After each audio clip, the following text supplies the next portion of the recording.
Gəlmişik, məşhur Seymur ustamız var, onun yanına. Baxaq görə bizim üçün nələr gəldi. Usta, deyən görə nələr var? Salam güneşi, Qərvatsız videosu.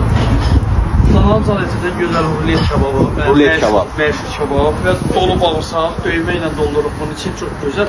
Ve peylakan kuzularından maşallah meşhur olmuş ocak yemeklerimiz. Ocaq meşhur. Evet. Bravo.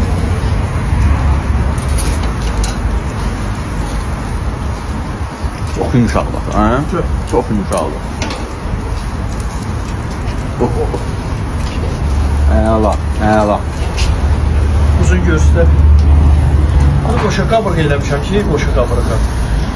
Şişe girmir. Ona göre ki körpə quzudur. Körpə quzu da ona görə. Nazinliği görsünüz. Əla. Bak Beyləqan kuzuları, qara kuzular burada. Beyləqan aləvi restoranlar. Herkesin yolun gözlüyü, buyurun almış olabilirsiniz. Mənim fikrim qaldı yeməkdə yiyib. Bunlar yemək var. Çok aləvi restoranımız var. Gedən kebabları görürsən də Beyləqan kuzuları, hinduşkalar, 2000 liraya nə istəyir, məhsullarımızı görürsən var. Beyləqan aləvi kebab evi. Razinə gedən yolun üstündə. Herkesin yolun gözlüyü. Ocaq yeməkləri, qara kuzular da burada kəsilir. Gələ bilərsiniz.